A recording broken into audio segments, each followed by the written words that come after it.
नमस्कार दोस्तों, आपका आपके YouTube channel IGNOU notes for you में स्वागत है। आज के इस वीडियो में हम MEH01 के ब्लॉक 1 का यूनिट नंबर 2 देखेंगे। यूनिट 1 हमने पहले देख लिया था। यूनिट 2 जिसका नाम है पशुपालक खानाबदोशी, इसके बारे में पढ़ेंगे। पशुओं को पालना प्रस्तावना देखेंगे। सबसे पहले पशुओं को पालना शुरू करना पशुपालक खानाबदोश जीवन शैली की प्रक्रिया की शुरुआत थी। पशुपालक खानाबदोश जीवन शैली उसकी शुरुआत पशुपालन से हुई। पशुपालक खानाबदोश संस्कृतियों की अलग अलग क्षेत्रों में अलग अलग समय पर शुरुआत हुई, सबकी एक साथ शुरुआत नहीं हुई। इन संस्कृतियों के समाज, जीवन शैली और अर्थव्यवस्था को देखेंगे।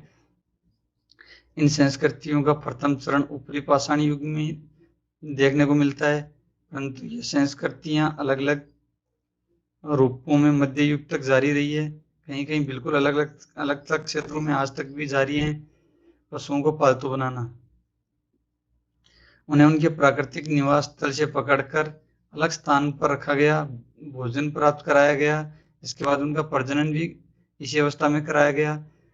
कभी कभी तो जानवरों को पालतू बनाने में उनकी 30 से भी ज्यादा पीढ़ियां लग जाती थी। मतलब जानवर को उसका प्राकृतिक निवास स्थल यानी उसको जंगल से या जहाँ से भी वो चरता रहता था, घूमता रहता, वहां से पकड़ के अलग स्थान पे रखा, उसको भोजन दिया। इस प्रकार उसमें मतलब 30 से ज्यादा पीढ़ियां लग जाती थी। जानवरों को पालतू बनाने के लिए कई बातों का ध्यान रखना होता था। ऐसे पशु जिनके लिए आसानी से भोजन उपलब्ध कराया जा सकते हैं, ऐसे पशुओं को ज्यादा पकड़ने की या पालतू बनाने की कोशिश करते, जिनको भोजन आराम से उपलब्ध कराया जा सकता है। उनका मांस या दूध भोजन के लिए उपयोग में लाया जा सकता है। उनका दूध या मांस उसको भोजन के लिए काम ले सकते हैं। वे हिंसक न और न ही ज्यादा नुकसान पहुंचाएं। जैसे भेड़ बकरी ऐसे जानवर को उन्हें अपने साथ इधर उधर ले जा सकते हैं। पालतू पशुओं का उपयोग क्या करते थे? पशुओं को बलि चढ़ाने के लिए, कब्रों में उनकी मौजूदगी इसका प्रमाण भी देती है कि उनकी बलि चढ़ाई जाती थी। दूध प्राप्त करने के लिए करते थे। शिकार न मिलने पर भोजन के रूप में इस्तेमाल किया जाता था। आज के समय में भी इस प्रकार का घटना होती है। भेड़िए कुत्तों के पूर्वज और जंगली कुत्तों को शिकार ढूंढने, पहाड़ पर चढ़ने और शिकार के में मदद के लिए पालतू बनाया जाता था। पशुओं को पालतू बनाने का कारण क्या था? आरंभिक नवपाषाण युग में सबसे पहले पश्चिम एशिया में कुत्ता, सुअर, भेड़, बकरी और मवेशी, इन 5 जानवरों को पालतू बनाना शुरू किया था, क्योंकि इस क्षेत्र में सभी जानवर पाए जाते थे। पालतू बनाने के लिए क्या कारण है? एक तो ये जानवर वहाँ सभी जानवर अवेलेबल थे। खास तौर पर भेड़ और बकरी ये सबसे ज्यादा अवेलेबल थे। भेड़ बकरी ऐसा चारा खाते थे जो मनुष्य, कुत्ता, सुअर ये जानवर नहीं खाते हैं। मनुष्य भी चारा नहीं खाता था, कुत्ता और सुअर भी नहीं खाता था, तो वो भेड़ और बकरी ये काम आ जाता था। जबकि इनका मांस सबके लिए काम आता था। भेड़ और बकरी का मांस मनुष्य भी खा सकता था, कुत्ता भी खा सकता था, सुअर को भी खिला सकते थे। ये छोटे आकार के होते थे, मनुष्य को किसी प्रकार का नुकसान नहीं पहुंचा सकते थे। मनुष्य का आकार बड़ा होता है, भेड़ और बकरी का आकार छोटा होता है, तो नुकसान नहीं पहुंचा सकते। ये आसपास की वनस्पति पर ही जिंदा रहते हैं। इन्हें पालने के लिए कोई झंझट भी नहीं होता। पालतू पशुओं की अनुमानित तिथियां। पालतू पशु हैं, उनकी अनुमानित तिथियां कब कब है? जैसा कि इस चित्र में आप देख सकते हैं, इतना साफ चित्र नहीं है लेकिन वीडियो को पॉज करके देख सकते हैं। 1 नंबर पे आपको दिखाई देगा भेड़, 8500 ईसा पूर्व। जेवी केमी सोनीदर इराक, 1 नंबर इराक में पाया जाता था। दूसरा है कुत्ता, 12000 ईसा पूर्व, पालेगवारा ईरान में, ये भी ईरान में पाया जाता था। 1 नंबर ईरान में यहाँ पाया जाता है, 2 नंबर इराक में पाया जाता है। इस प्रकार अलग अलग जगह पे देखेंगे आप।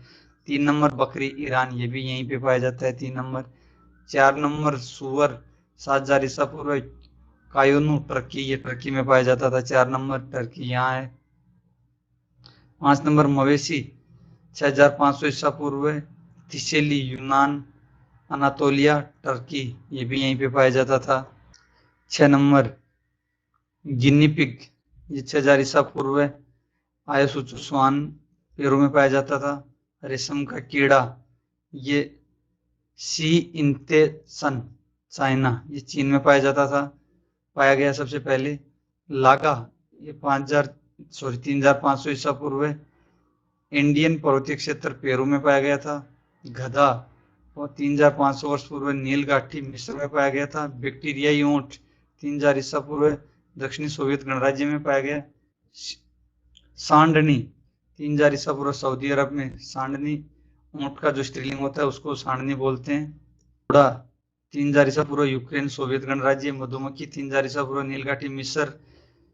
इस प्रकार से ये सारे जानवर आप जल्दी जल्दी देख सकते हैं। इसके ये मैं नोट्स आपको मेरे टेलीग्राम चैनल पर प्रोवाइड कर दूंगा, जिसका नाम इग्नू नोट्स फॉर यू है। उसका लिंक आपको डिस्क्रिप्शन में मिल जाएगा, वहां से भी ज्वाइन कर सकते हैं। टेलीग्राम चैनल को जरूर ज्वाइन कर लीजिए ताकि ये नोट्स आपको वहां मिल जाए, दोबारा पढ़ सकते हो इनको।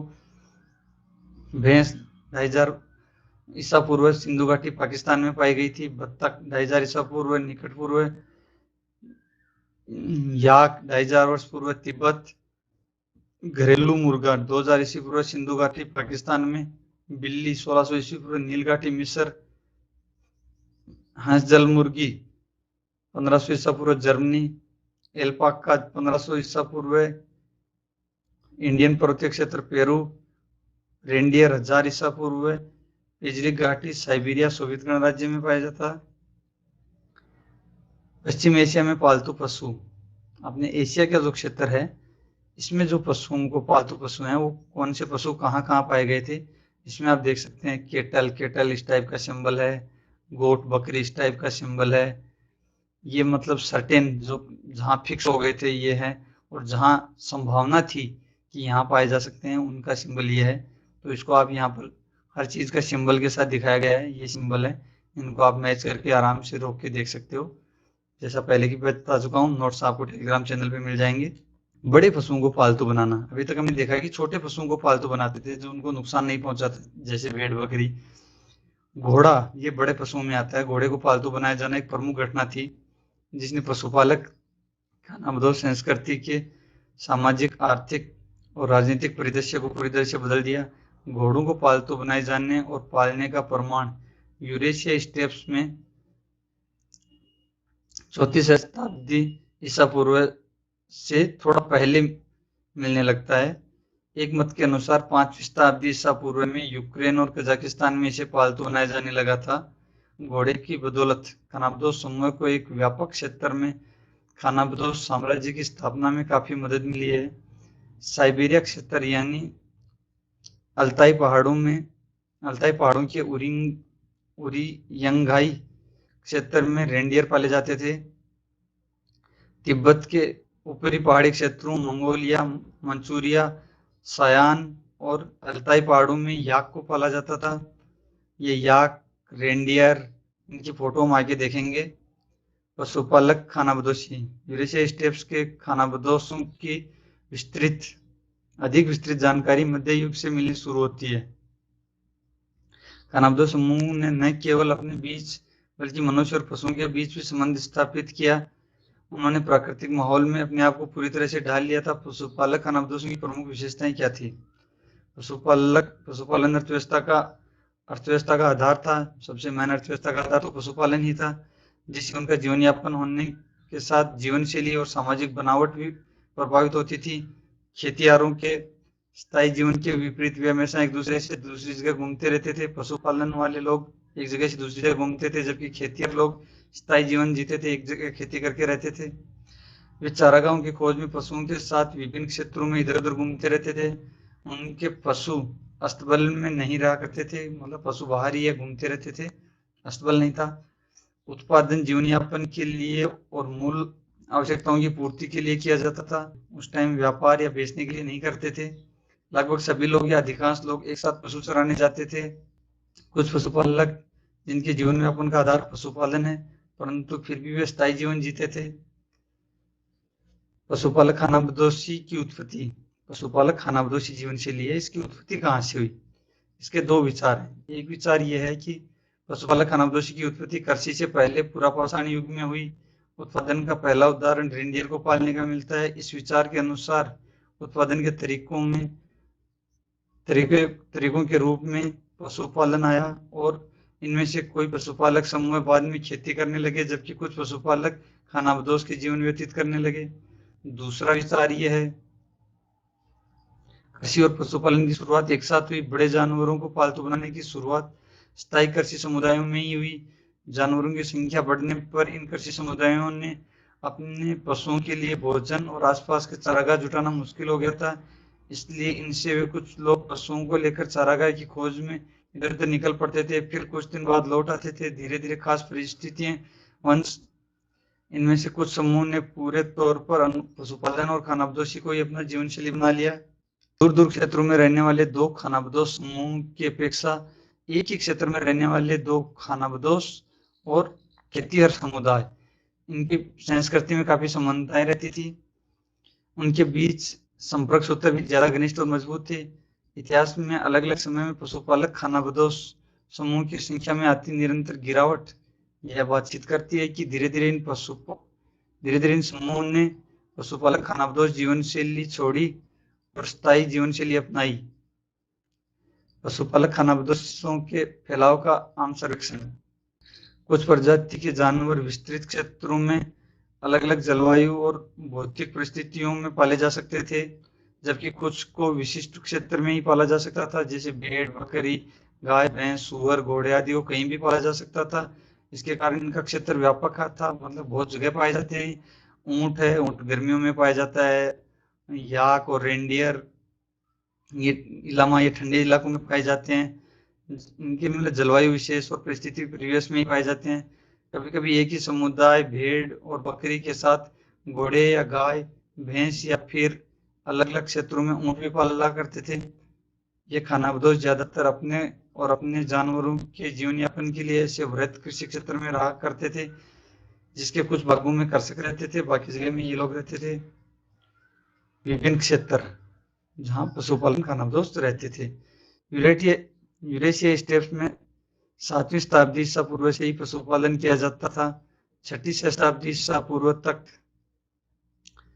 यह पूर्वी यूरोपीय स्टेप्स और इसके आसपास के इलाकों में फैल गया था। दूसरी शताब्दी ईसा पूर्व के अंत और प्रथम शताब्दी के ईसा पूर्व के प्रारंभ में यह खानाबदोश जीवन शैली मंगोलिया और चीन भी पहुंच गई। मेसोपोटामिया, सीरिया, फिलिस्तीन और अरब क्षेत्र में संभवतः कृषि और पशुपालन की उत्पत्ति तथा पशुपालक खानाबदोश जीवन शैली 4ठी शताब्दी ईसा पूर्व से दूसरी शताब्दी ईसा पूर्व के बीच अस्तित्व में थी। अरब क्षेत्र में खानाबदोशी जीवन शैली, जो कि अफ्रीका के सहारा क्षेत्रों तक फैली हुई थी, उसमें ऊंटों की महत्वपूर्ण भूमिका थी। अफगानिस्तान, ईरान, एशिया माइनर में 3री शताब्दी ईसा पूर्व में से ही पशुपालन किया जा रहा था, परंतु खानाबदोशी इसके बाद में सामने आई है। मिस्र और उत्तरी अफ्रीका में लगभग 7वीं शताब्दी ईसा पूर्व में सबसे पहले पशुओं को पालना प्रारंभ हुआ और 5वीं और 4ठी शताब्दी ईसा पूर्व से इस क्षेत्र में पशुपालन का निश्चित प्रमाण मिलता है, परंतु दूसरी शताब्दी ईसा पूर्व के मध्य में ही निश्चित खानाबदोश जीवन शैली का आरंभ हुआ था। हॉर्न ऑफ अफ्रीका, इरिट्रिया, हारसास, सोमालिया के नाम से जाने जाने वाले क्षेत्र में प्रथम शताब्दी से ही में खानाबदोश जीवन शैली की शुरुआत हुई थी। जैसे कि मैंने आपको पहले बताया था कि मैं आगे फोटो दिखाऊंगा। याक तो हमने वाई फॉर याक बहुत पढ़ा है क्लासों में, उसकी फोटो ये होती है।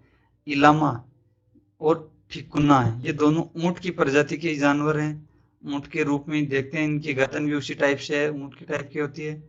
और ठिकना, इसमें भी लंबे लंबे बाल होते हैं। रेंडियर, ये बर्फीले क्षेत्रों में पाया जाता है, आप देख सकते हैं कई मूवी में भी देखा जाता है। अफ्रीका महाद्वीप में 2 प्रमुख पशु प्रजाति इलामा और विकुना, दोनों ऊंट परिवार के जानवर थे, पाले जाते थे। उनका मांस भी खाया जाता था, ऊन भी निकाला जाता था, माल ढुलाई के लिए भी इनका उपयोग किया जाता था। 16वीं शताब्दी में स्पेन के लोगों ने बड़े पैमाने पर घोड़ों को पालतू बनाया था। प्रथम शताब्दी ईसा पूर्व में साइबेरिया और उत्तर यूरेशिया के अन्य हिस्से में रेंडियर तथा तिब्बत में याक पाला करते थे। भारत में बड़े पैमाने पर पशुपालन होता था और अलग अलग अर्ध खानाबदोश कृषक सामाजिक समूह जानवर पालने और चराने का काम किया करते थे। इनमें से कुछ ठेठ पशुपालक भी थे, परंतु वे गर्मी और सर्दी में अपना स्थान बदलते रहते थे।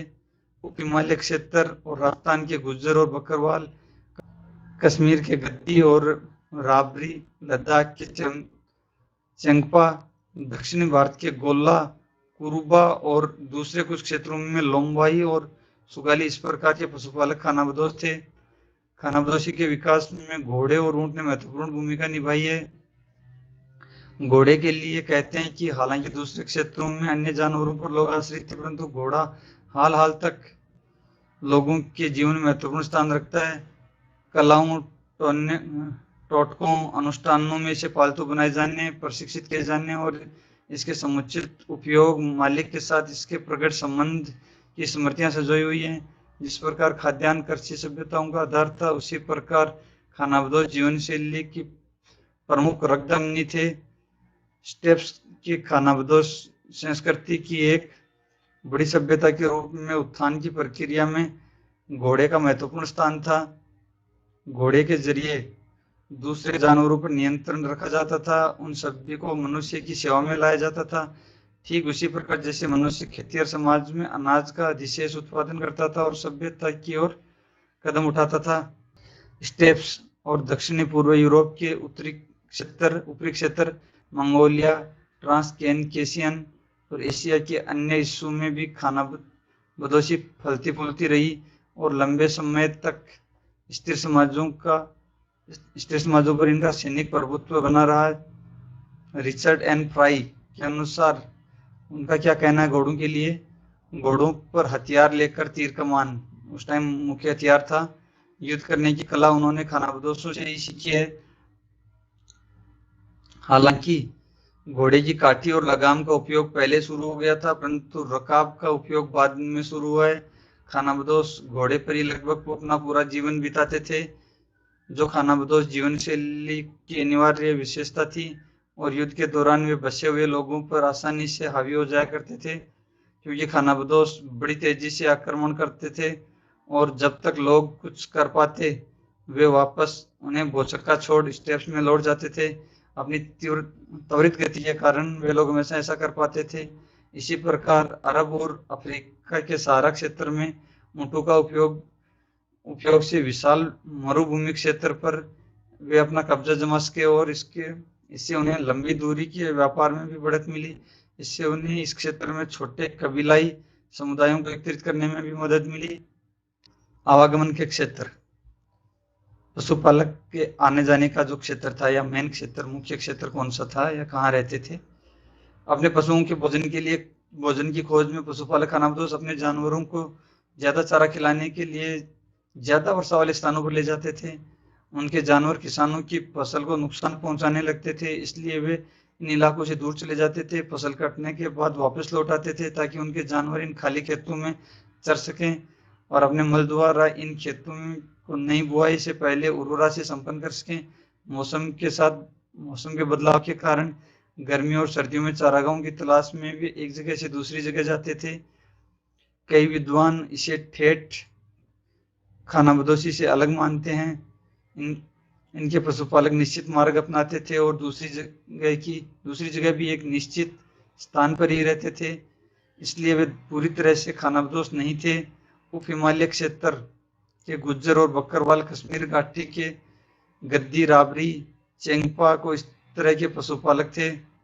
विभिन्न खजानाओं के विभिन्न ठेठ खानाबदोश समूह के क्षेत्रों के कुछ अनुमान दिए गए हैं। चुकोतकाश में रेंडियर पशुपालक 50 से 100 किलोमीटर के एरिया में रहते थे। फिनमार्क में लाप्स 100 से 200 किलोमीटर के एरिया में रहते थे। केनिन, तिमान, टुंड्रे में नेंट्री ये लोग 150 से 200 किलोमीटर में रहते थे। एल्विन और एनयूआई में चुकी 400 से 500 किलोमीटर में रहते थे। नेंसी के कुछ समूह 1200 किलोमीटर तक जाते थे। नवजोश रेड इंडियंस 2500 वर्ग किलोमीटर में आना जाना करते थे। अंदरूनी मंगोलिया के मंगोल स्टेप्स में 150 किलोमीटर तक अपने क्षेत्र में रहते थे। बाहरी मंगोलिया के गोबी क्षेत्र में 600 किलोमीटर और छोटे मंझले झुंड के कजाक 1000 से 1500 किलोमीटर। किर्गिज समुदाय 150 से 200 किलोमीटर में रहते थे। तुर्कमेन 20-30 किलोमीटर से लेकर 150 से 200 किलोमीटर तक रहते थे। निकट पूर्व अफ्रीका के पास रावला खानाबदोश 1500 किलोमीटर तक रहते थे। तुरेंग 300 से 1000 किलोमीटर के दायरे में घूमते रहते थे। पूर्वी यूरोप में कलामुख लगभग 2000 वर्षों तक एक ही रास्ते को अपनाते रहे। कजाक भी चारे और पानी की खोज में इधर उधर भटकते रहते थे। यूरेशिया स्टेप्स के खानाबदोशों के बारे में स्ट्रेबो लिखते हैं, वे अपने पशुओं को चराते हुए बढ़ते चले जाते थे और जहां जहां घास मिलती थी उस ओर रुख करते चले जाते थे।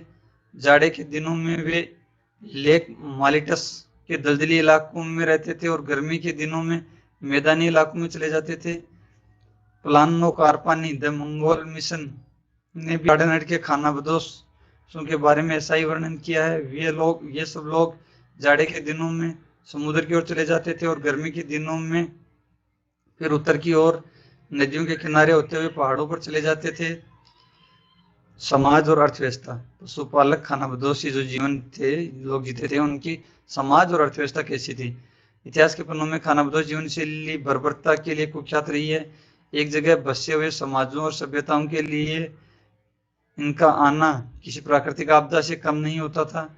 मध्य युग के दौरान मंगोलों और हूणों ने यूरोप और एशिया के विभिन्न शहरों पर आक्रमण किए और सभ्यता के सभी प्रतीकों को नष्ट कर इन खानाबदोशों ने अपनी बर्बरता की छवि पर मोहर लगा दी। विद्वानों के अनुसंधानों के अनुसार उनकी एक संस्कृति और भी थी। उन्हें केवल लूटमार करने वाले और बर्बर हिंसक वाले समूह के रूप में नहीं देखा जाना चाहिए था।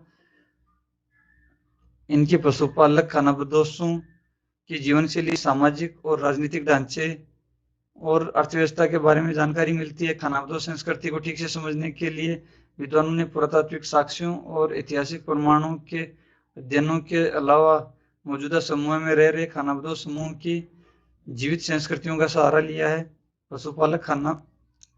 खानाबदोश पशुपालक समुदायों की आधारभूत इकाई परिवार होती थी, जिसमें पति और बच्चे होते थे। इन परिवारों को मिलकर एक छोटा समूह बनता था जो एक साथ रहते थे और इनके साथ ही कहीं आते जाते थे। इस प्रकार के कई समूह एक ही पूर्वज के हुआ करते थे। उन्हें एक वंश या कुल माना जाता था। सभी मामलों में पशुओं पर अलग अलग परिवारों का मालिकाना हक होता था, परंतु चारागाहों पर सबका अधिकार एक जैसा नहीं था। कहीं कहीं समुदाय के आम चारागाह में प्रत्येक परिवार का अलग अलग क्षेत्र होता था। कुछ समुदायों में सभी परिवार साथ मिलकर चारागाह का उपयोग करते थे, परंतु प्रत्येक समुदाय के लिए निश्चित चारागाह तय थी। मंगोल अभिजात वर्ग अपने लिए चारागाह सुरक्षित रखता था और कोई भी दूसरा व्यक्ति उसका इस्तेमाल नहीं कर सकता था। पानी के उपयोग को लेकर भी यही बात थी। पशुओं को पालना और पालतू बनाना तथा उनके उत्पादों का उपयोग करना प्रत्येक परिवार का अधिकार था। दहल जॉर्ट ने खानाबदोशों के परिवारों के अध्ययन के आधार पर एक परिवार के भरण पोषण के लिए आवश्यक जरूरतों का अनुमान प्रस्तुत किया है। उनके अनुसार एक परिवार को 50 से 64 बड़े पशु, 28 या फिर 28 ऊंट या 100 से ज्यादा छोटे जानवर रखने की आवश्यकता होती थी। इन संस्कृतियों में शादी ब्याह के लिए अलग अलग तौर तरीके और मान्यताएं प्रचलित थी। एक विवाह की प्रथा प्रचलित थी, परंतु कुछ समुदायों में बहुपति और बहुपत्नी प्रथा भी पाई जाती थी। इन खानाबदोशों के रीति रिवाजों और अनुष्ठानों में पशुओं की महत्वपूर्ण भूमिका होती थी। पशुओं के साथ अपने को जोड़ने के लिए वे इन अवसरों पर सींग, पूंछ, चमड़ा पहना करते थे। धार्मिक अनुष्ठानों में जानवरों की बलि भी चढ़ाई जाती थी। सब्जी के अलावा मांस, दूध और दूसरे अन्य पदार्थ उनके प्रमुख भोजन थे। कई समुदायों में जानवरों का रक्त पीने का भी प्रथा थी। स्थायी कृषि समुदायों से उनका लेन देन चलता रहता था। जानवरों और पशु उत्पादों के बदले वे उनसे अनाज और सब्जियां लिया करते थे। वे घोड़ों और अन्य जानवरों के बाल से कंबल बनाया करते थे और इस प्रकार वे सामान या कच्चे ऊन के लेन देन का भी चलन था। मुख्य रूप से लकड़ी, चमड़े का उपयोग किया करते थे। साथ ही बसे समुदाय से वे बर्तन और अन्य कारीगर उत्पाद प्राप्त किया करते थे। दक्षिणी सेर्बिया और मंगोलिया की जीवन शैली पर लिखते हुए वादिन एम ने टिप्पणी की है, उनकी जीवन शैली और सामाजिक सोच और विचारों में काफी परिवर्तन आए हुए हैं। खानाबदोश और अर्ध खानाबदोश अर्थव्यवस्था में एक नए प्रकार के लोग ऐसे घर बनाए जाते थे जिन्हें आसानी से लगा और उखाड़ कर एक जगह से दूसरी जगह ले जा सकते थे। बर्तन और सामान्य घरेलू सामान भी ऐसा ही होता था जिसे आसानी से अपने साथ ले जा सकते थे। ये सभी सामान ज्यादातर लकड़ी और चमड़े का होता था। वे हल्के और मुलायम कपड़े, स्पाट जूते, लंबे और चौड़े पतलून और ऐसी अलंकृत पेटियां का इस्तेमाल करते थे जो उनकी कमर से बंधी होती थी। और ये जो कमर पे बंधी पेटी होती थी, इसी से उनकी मतलब अमीरी और गरीबी का पता चलता था। सूखा, अतिवृष्टि, अनावृष्टि या जानवरों में फैले रोग जैसे प्राकृतिक आपदाओं पर उन्हें सामना करना पड़ता था। खजानों के अनुसार सबसे महत्वपूर्ण बात यह है कि बाहरी दुनिया की मदद के बिना खानाबदोश जिंदा ही नहीं रह सकते थे। वे गैर खानाबदोश समाजों और उनकी अर्थव्यवस्था पर निर्भर थे। वस्तुतः इस बाहरी दुनिया के अभाव में खानाबदोश समाज अस्तित्व में रह ही नहीं सकता था।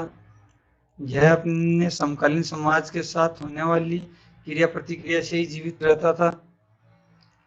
आर्थिक, सामाजिक, राजनीतिक, सांस्कृतिक क्षेत्रों में इस प्रकार की क्रियाएं होती हैं जिनमें यह बात निहित होती है कि खानाबदोश ही बने रहे। इस प्रकार मेरे विचार से खानाबदोश व्यवस्था की प्रमुख विशेषता यह थी कि वह बाहरी दुनिया का एक अभिन्न अंग थी जो उनसे अलग थी, परंतु उनके बीच नष्ट न होने वाला एक अनिवार्य स्तंभ भी स्थापित था, यानी कि उनका अपने से अलग आर्थिक और सामाजिक व्यवस्थाओं के साथ आदान प्रदान होता रहता था। कई विद्वानों का मानना है कि आत्मनिर्भरता का अभाव इन समाजों के पतन का आधारभूत कारण है।